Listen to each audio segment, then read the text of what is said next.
하나님의 크신 은혜와 사랑을 감사합니다. 우중에도 예배의 시간을 기억하고 예배의 자리에 나올 수 있도록 믿음 주시고 은혜 주시니 감사합니다. 우리가 드리는 예배를 통해서 영광 받으시고 우리 예배가 하나님을 명화롭게 하며 예배하는 자들이 예배의 기쁨 속에서 새 힘을 얻는 시간 되게 하여 주시옵소서. 예수님 이름으로 기원드리옵나이다. 아멘. 찬송가 383장 드리겠습니다. 383장 드리고 김희숙 권사님 기도하겠습니다.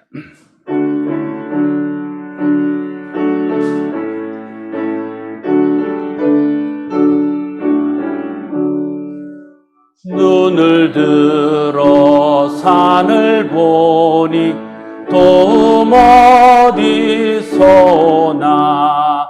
천지 지은 주 하나님 나를 도와주시네. 나의 발이 실족지 않게 주가 깨어 지키며 택한 백성 항상 지켜 길이 보호하시네.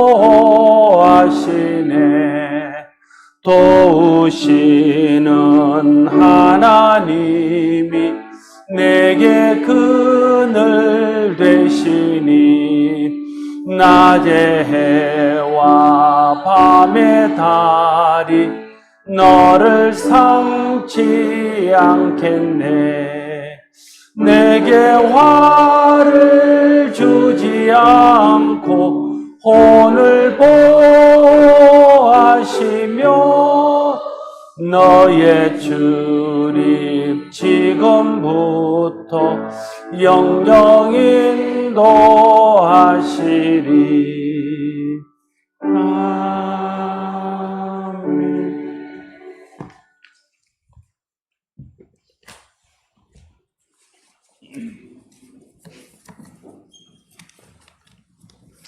아버지 하나님, 어려운 상황 가운데에서도 주님 은혜로 도와주시고 건강을 지켜주심으로 오늘도 예배하는 자리에 나오게 하심을 감사드립니다. 분주하고 복잡한 세상에서 죄악과 더불어 살아가고 있지만 주님 성도들의 삶을 구별해 주시고 인도해 주시는 은혜를 감사드립니다. 아버지, 그러나 때때로 만나는 일들 중에는 우리를 힘들게 하고 분별하기 어려운 상황들을 만날 때에 주님의 뜻을 묻기보다 나의 경험으로 내 생각에 옳은 대로 행하던 모습들을 깨닫습니다. 용서해 주시기를, 도와주시기를 기도합니다. 다윗 왕과 같이 매 순간마다 하나님의 뜻을 묻고 행함으로 실패 없는 승리의 삶을 위해서 오늘도 응답받는 삶이 되도록 주님 도와주시옵소서. 그날을 새롭게 살아가도록 말씀 듣는 일에 기도하는 삶을 쉬지 아니하도록 성령님 도와주셔서 끝까지 붙드시옵소서. 우리 교회를 사랑하시고 담임 목사님을 통하여 말씀의 은혜가 풍성하게 하시며 평화롭게 하시니 참 감사합니다. 특별히 말씀의 권능을 주시되 건강의 축복을 더하셔서 능히 감당하는 은혜로 지켜주시옵소서. 부목사님과 전도사님을 지혜롭게 하시며 참된 말씀으로 가르치는 무한한 능력을 더하여 주시옵소서. 유치부에서 청년부에 이르기까지 오늘 이 시대에 참으로 한 생명 한 생명을 소중히 여김으로 한 명도 놓치지 않고 천국의 알곡으로 길러낼 수 있는 능력의 교사가 되게 하시기를 기도합니다. 어린 생명들을 사랑하는 마음으로 자원하여 수고하는 모든 교사들에게도 은혜를 부어주시고 저들의 가정을 축복하심으로 갚아주시옵소서.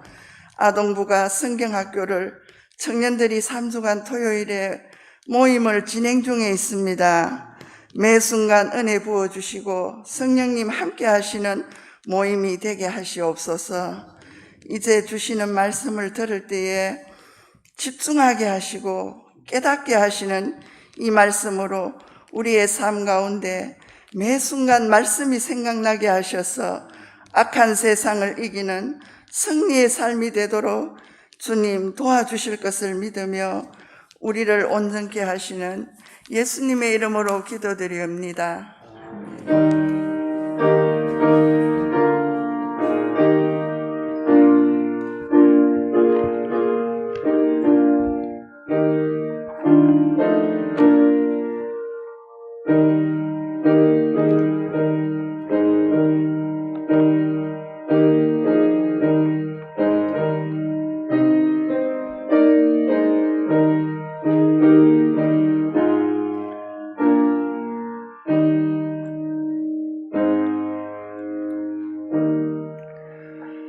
하나님의 말씀 잠언 21장 4절 말씀 한 절 보겠습니다.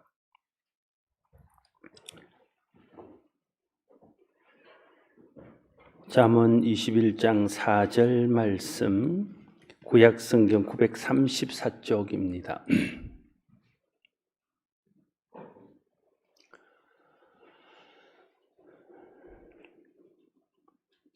한 목소리로 잠언 21장 4절 말씀을 같이 읽겠습니다. 같이 읽습니다. 눈이 높은 것과 마음이 교만한 것과 악인이 형통한 것은 다 죄니라. 아멘. 오늘 말씀은 세 가지 죄에 대해서 말씀하고 있습니다. 눈이 높은 것이 죄고, 마음이 교만한 것이 죄고, 악인의 형통을 한 것도 다 죄라고 말씀하고 있습니다. 첫 번째, 눈이 높은 것이 죄라고 말하고 있습니다. 눈이 높은 것은 교만을 말하는데, 교만 중에서도 특별히 사람을 대하는 태도에 대해서 말하는 것이라 할 수 있습니다. 눈이 높다는 말은 직설적으로 말하면 사람을 볼 때에 차별하여 보고, 나보다 더 낫다고 생각하는 사람에게는 아첨하고, 스스로 생각해서 자기보다 좀 못하다고 생각하는 사람은 멸시하고 함부로 대하고 또 깔보는 것, 그것을 오늘 본문은 눈이 높은 것이다 이렇게 말하고 있습니다. 그렇게 하는 것이 하나님 보실 때는 죄라고 말씀하고 있는 것입니다. 여러분, 하나님은요 사람을 참 귀하게 보십니다. 그래서 사람을 만드실 때에도 하나님의 형상으로 존귀하게 만들었습니다. 우리는 세상에 있는 어떤 동물, 어떤 피조물과도 구별되는 존귀한 존재입니다. 진화론자들이 사람이 어떤 진화에 의해서 다른 종에서 온 것이라 이야기하지만 성경은 분명하게 밝히기를 사람은 사람으로, 짐승은 짐승으로, 새는 새로, 또 미물은 미물로 각각 지었다고 말씀하시고, 특별히 사람을 지은 장면을 말할 때는 하나님이 하나님의 형상대로 우리를 지었다 이렇게 말하므로 사람이 얼마나 존귀한 존재인지, 사람이 하나님의 형상을 가진 이 땅의 어떤 피조물과도 비교할 수 없는 존귀한 존재인 것을 말씀하고 있습니다. 그래서 하나님은 사람을 성실하게 대하고, 어떤 사람도 함부로 대하거나 어떤 사람도 깔보거나 무시하지 않는 것을 볼 수 있습니다. 심지어 하나님을 대적하는 사람, 하나님 앞에 불순종하는 사람, 범죄하는 사람들조차도 하나님을 함부로 대하거나 그들을 멸시하지 않았습니다. 그들을 책망하고 심판해서 돌이키게 하긴 하셨지만은 그것도 그들을 귀하게 보시고 그들의 영혼이 망하는 것을 막기 위해서 하는 것이지, 하나님은 어떤 경우에도 사람을 함부로 하거나 사람을 멸시하는 일이 없으셨습니다. 특별히 하나님은 연약하고 부족하다고 해서 사람을 절대 멸시하거나 깔보지 않았습니다. 오히려 하나님은 연약하고 부족한 사람들 또 소외된 사람들을 더 귀하게 여기시고 그들을 보호하시고 그들을 사람들로 하여금 깔보지 못하도록 하시는 것을 볼 수 있습니다. 그런데 사람들은 하나님이 그렇게 존귀하게 만드셨고 하나님이 그렇게 함부로 대하지 않고 귀하게 여기시는 하나님의 형상으로 지은 사람들을 스스로 생각해서 자기보다 좀 못하다고 생각할 때는 멸시하고 깔보고 함부로 대하는 것이 너무나 보편화되어 있다는 것입니다. 이것이 높은 눈의 특징입니다. 그만한 태도, 남을 깔보는 태도가 바로 높은 눈입니다. 성경의 가르침은 우리가 잘 아는 대로 하나님을 사랑하고 이웃을 사랑하라는 것입니다.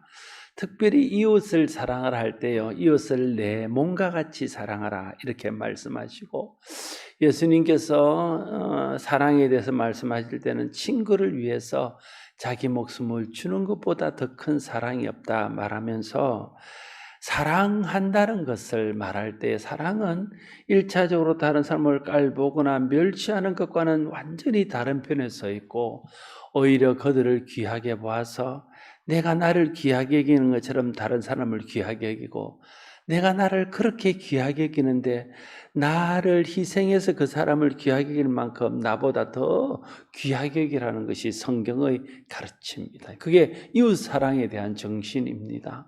또한 그것을 더 확대해서 해석하기를 남을 나보다 낮게 여기라 이렇게 성경은 말하고 있습니다. 다른 사람을 볼 때의 기본적인 생각은 저 사람은 나보다는 낫지 이런 생각으로 다른 사람을 봐야 된다는 거예요. 그런데 우리는 기본적인 생각에 내가 다른 사람보다 낫다고 생각합니다. 그러니까 그들을 함부로 대하고 그들에 대해서 멸시하거나 깔보는 일들을 하게 되어진다는 것입니다. 특별히 가난하고 연약하고 소외된 자를 멸시하거나 함부로 대하지 말라는 것이 성경의 전체적인 일관적인 가르침입니다. 하나님은 다른 사람을 멸시하는 사람, 특별히 가난하고 소외된 과부들이나 객이나 고아를 멸시하는 자들에 대해서는 하나님이 갚으시겠다 말씀하시면서 그렇게 하는 것을 아주 큰 죄로 하나님이 여기신다는 거예요. 특별히 그러한 것들에 대해서 멸시하고 함부로 하는 것을 하나님을 멸시하고 하나님을 함부로 하는 것이라 말씀하고 있지 않습니까? 그래서 하나님 앞에서 다른 사람을 깔보고 멸시하는 것은 성경의 가르침을 정면으로 대적하는 것이고 하나님의 정신, 하나님의 마음, 하나님의 뜻을 정면으로 거스르는 것이라 말할 수 있습니다. 눈이 높아서 사람을 깔보거나 멸시하면 안 됩니다. 누구도 깔보거나 멸시할 수 있는 사람은 없습니다. 기본적으로 이 생각을 하셔야 돼요. 누구도 내가 함부로 할 수 있는 사람은 없다. 이걸 기억해야 돼요. 날 마음에 새기고 있어야 돼요. 누구도 내가 함부로 할 수 있는 사람은 없다. 이 생각을 해야 되고, 누구도 내가 깔보거나 멸시할 수 있는 사람은 없다. 이걸 기본적으로 가지고 있어야 돼요. 왜냐하면 하나님이 사람을 존귀하게 만드셨고 하나님이 그들을 귀하게 보시고 그렇게 귀하게 보라고 가르쳤기 때문에 그렇습니다. 특별히 예수님께서 우리에게 보여주신 복음은 차별이 없는 것입니다. 복음의 가장 뚜렷한 특징 중에 하나가 차별이 없다는 거예요.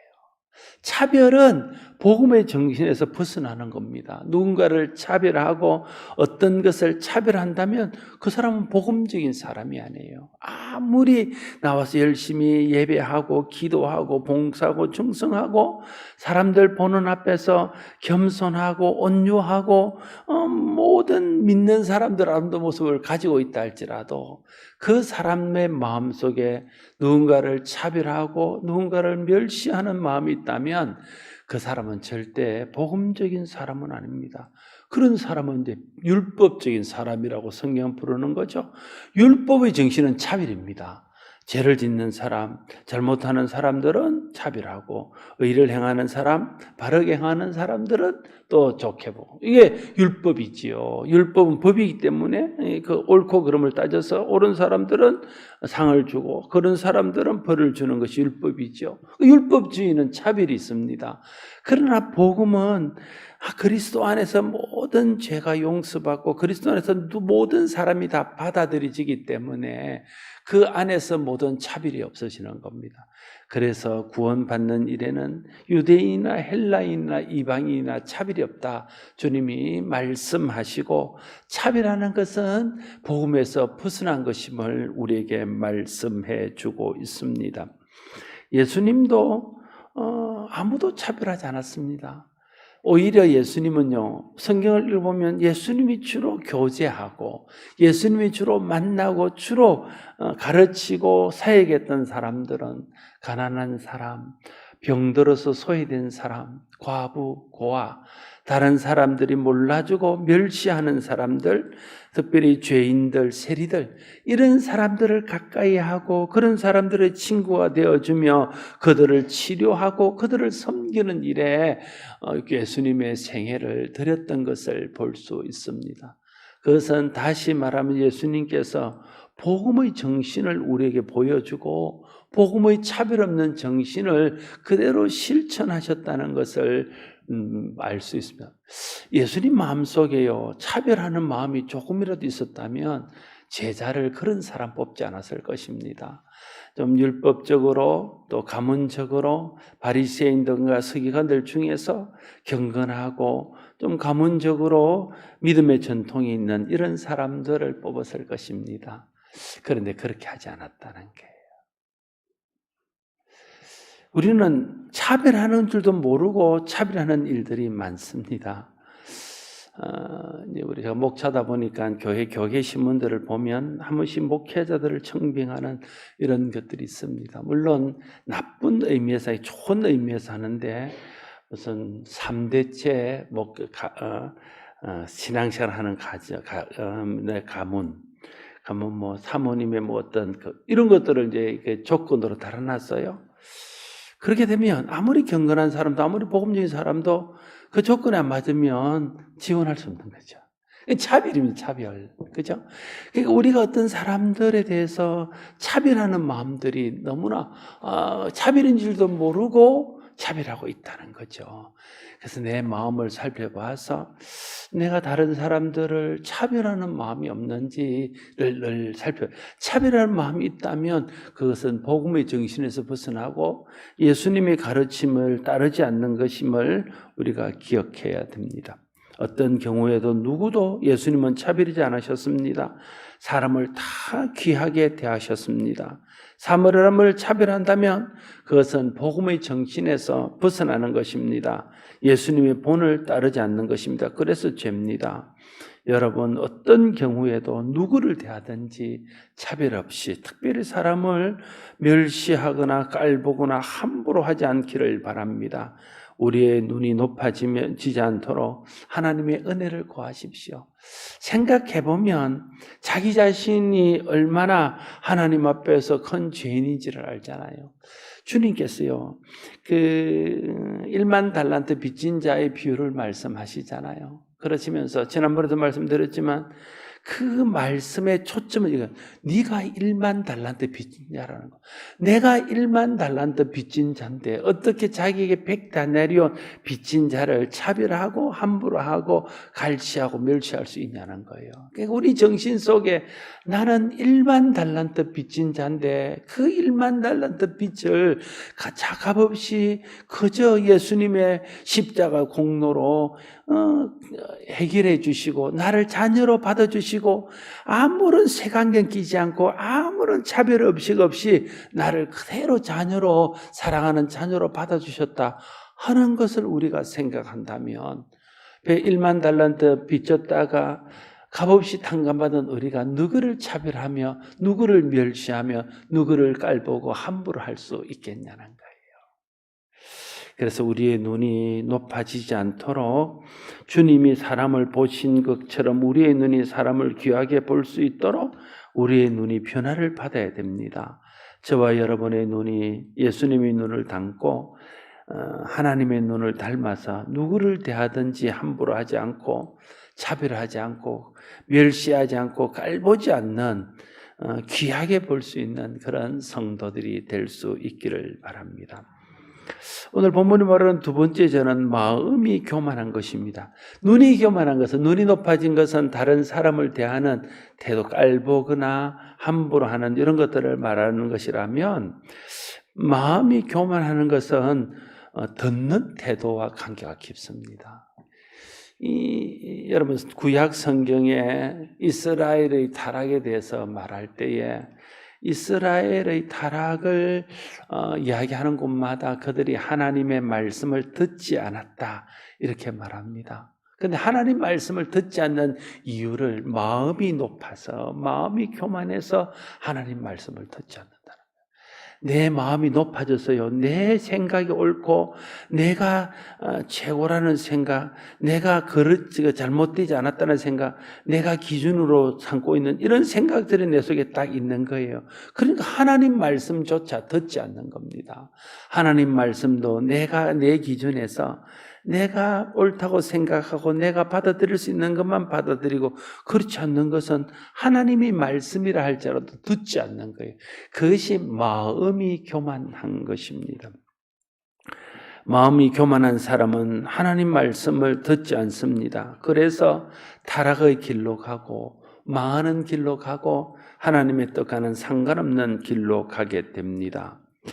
마음이 교만한 사람은요, 하나님 말씀도 안 듣는데 다른 사람 말을 듣겠습니까? 오만하여 누구의 말도 듣지 않습니다. 어떤 사람들은 대화를 하다 보면 스스로 이렇게 말해요. 나는 누구 말도 안 듣습니다. 교만한 사람이에요. 마음이 교만한 사람이에요. 누구 말도 안 듣는 사람은 마음이 닫혀 있는 사람이고 마음이 교만한 사람입니다. 그런 사람 속에 하나님의 성령이 역사하실 수 없습니다. 나는 누구 말이든 다 듣습니다. 그리고는 하나님 말씀에 대해서 따라서 그것을 들을 것은 듣고 버릴 것은 버립니다. 이게 바른 태도지, 나는 누구의 말도 듣지 않습니다, 이런 말은 스스로 교만한 것을 드러내는 말입니다. 혹은 다른 사람들이 다른 사람 말할 때도 그렇게 말하죠. 그 사람은 절대 누구 말도 안 듣는 사람입니다, 이렇게 말합니다. 어떤 아내는요, 자기 남편을 저에게 말할 때 우리 남편은요 누구 말도 안 듣습니다, 이렇게 이야기하는 사람도 있습니다. 또 자기 아내에 대해서 우리 집 사람은요 누구 말도 안 듣습니다, 이렇게 말하는 사람이 있어요. 그만큼 마음이 교만한 겁니다. 남의 말을 듣지 않는 것은 마음이 교만하다는 증거입니다. 하나님은요, 성경을 보면 하나님이 쓰신 사람은요, 마음이 열려있는 사람들을 쓰셨어요.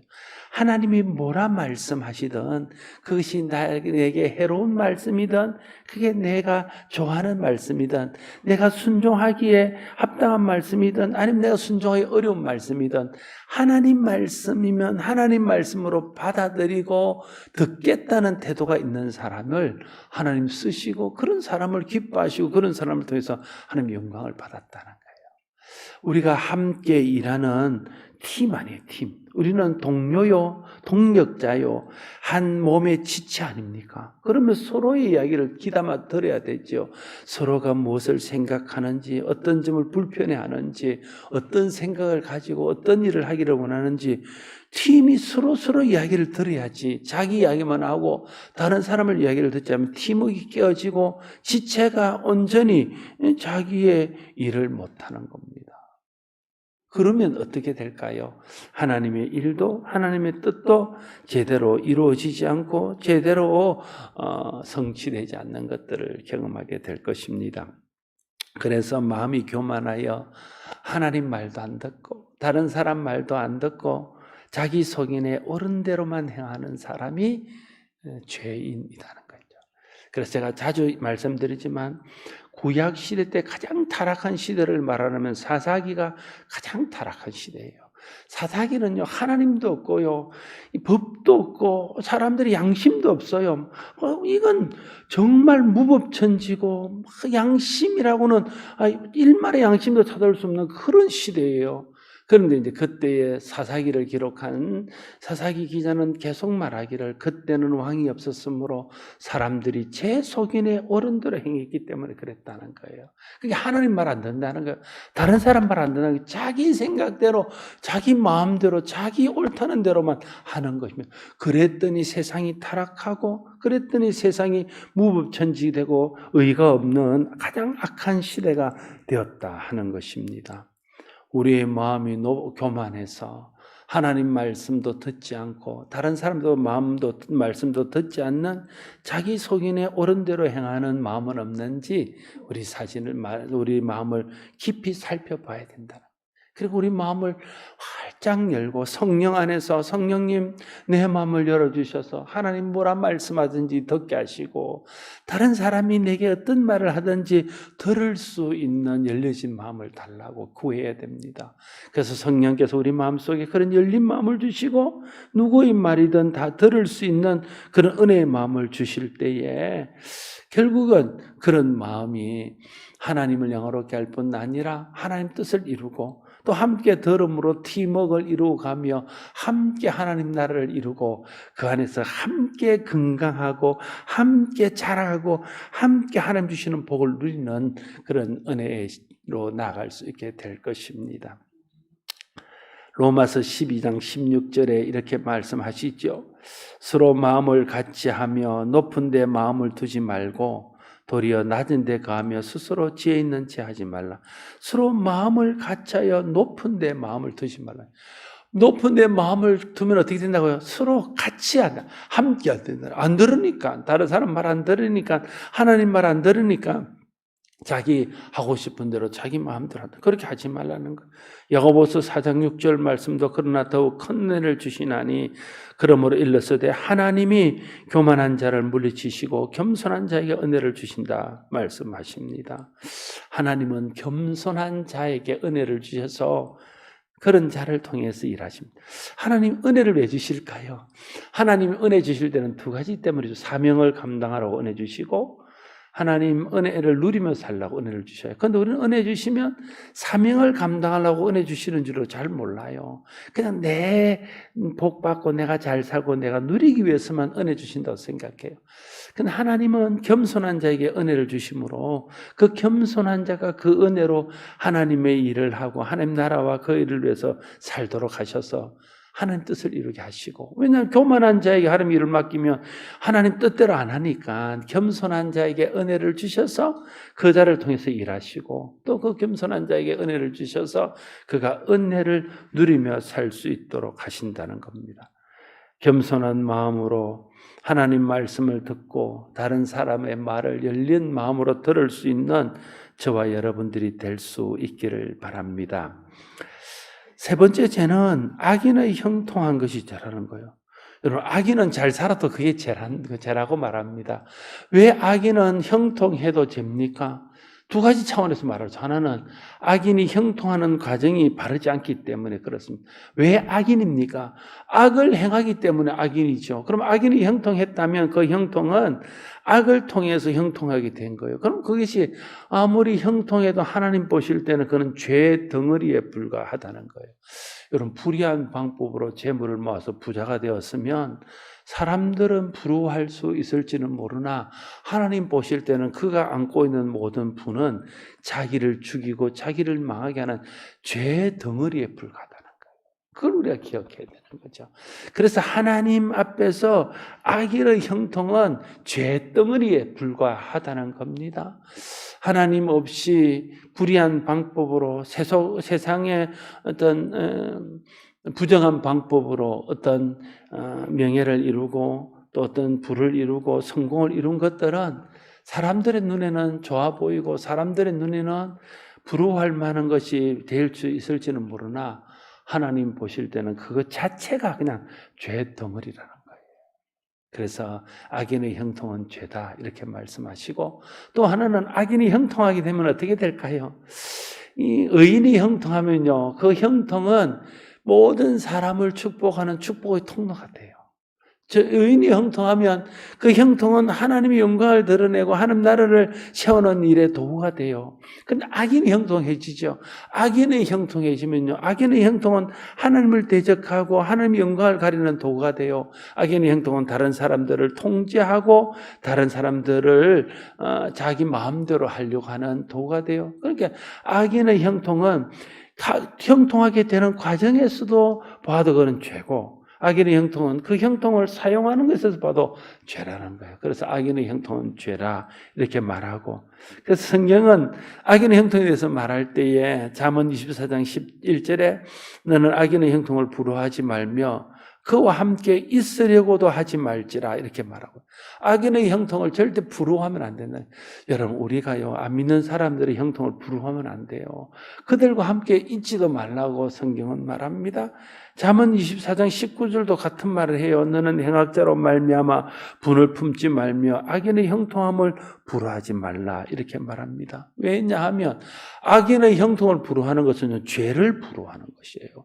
하나님이 죄덩어리라는 그걸 우리가 부러워하는 것입니다. 그들이 멸망받는 것을 부러워하는 거예요. 그래서 악인의 형통을 부러워하고 그것을 따라가면 우리는 죄에 빠지게 되고 악인과 함께 죄로 인해서 형벌을 받게 되는 것입니다. 악인의 형통을 부러워하지 말고 정직하게 하나님 주시는 은혜와 복을 감사함으로 누리고 그것을 나누며 사는 것이 진정한 의미의 복이라고 할 수 있겠습니다. 오늘 본문은 세 가지 죄에 대해서 말합니다. 남을 깔보고 멸시하는 눈이 높은 것, 하나님 말씀도 다른 사람도 말도 듣지 않는 마음이 교만한 것, 악인의 형통입니다. 우리의 모습들을 살펴서 우리 속에 이런 모습들이 없는지 조심하고, 이런 것 죄에 빠지지 않도록 조심하고, 은혜 안에서 하나님의 도우심을 구하고 성령 충만함 속에서 사람을 귀하게 여기고 하나님 말씀과 사람 말을 귀하게 귀 기울여 듣고, 악인의 형통이 아니라 하나님 주시는 의와 하나님 주시는 은혜의 복을 누리는 것을 감사하며 사는 저와 여러분 모두가 될 수 있기를 바랍니다. 기도하겠습니다. 아버지 하나님, 우리는 우리도 모르는 사이에 눈이 높아져서 스스로 의로운 채 하며 다른 사람들을 멸시하고 함부로 하고 무시합니다. 그러면서도 그것이 죄라고 생각하지 못합니다. 하나님, 우리가 마음이 높아져서 내 마음에 들지 않는 것은 하나님 말씀이랄지라도 듣지 않고 사람의 말은 더더욱 무시합니다. 그러면서도 그것이 자기가 죄 안에 있는 줄도 모르고 자기 속인에 옳은 대로 행하는 것이 죄인 줄도 모르고 삽니다. 하나님, 악인의 형통은 죄 덩어리인 것을 알지 못하고 악인의 형통을 부러워하며 삽니다. 하나님, 우리가 하나님의 은혜 안에서 오늘 이것이 죄인 것을 깨달았습니다. 성령님, 우리가 이러한 죄에 빠지지 않게 하여 주시고 눈을 낮추어 겸손하게 하시고 마음을 낮추어 듣게 하시고 악인의 형통을 부러워하지 않고 하나님 앞에서 정직하게 하나님의 은혜를 누리며 사는 우리 모두가 되게 하여 주시옵소서. 예수님 이름으로 기도드리옵나이다. 아멘. 찬송가 384장 함께 드리도록 하겠습니다.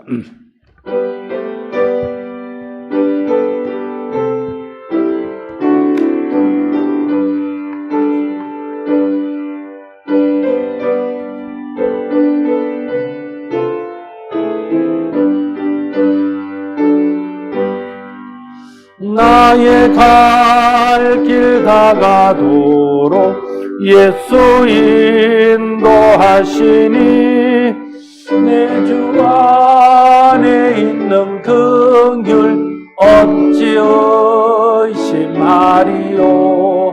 믿음으로 사는 자는 하늘 위로 받겠네. 무슨 일을 만나든지 만사 형통하리라. 무슨 일을 만나든지 만사 형통하리라.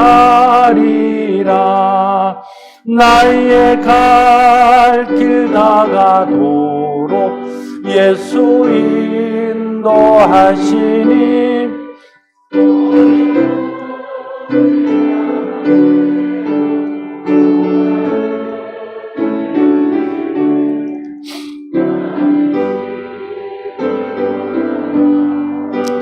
영혼 매우 가라나 나의 앞에 반석에서 샘물 나게 하시네. 나의 앞에 샘물 나게 하시네. 나의 갈 길 다가도록 예수 인도하시니 그의 사랑 어찌 큰지 말로 할 수 없도다.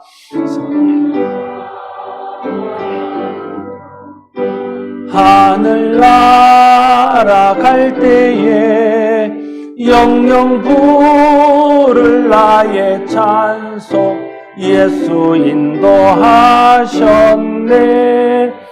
영영 부를 나의 찬송 예수 인도하셨네.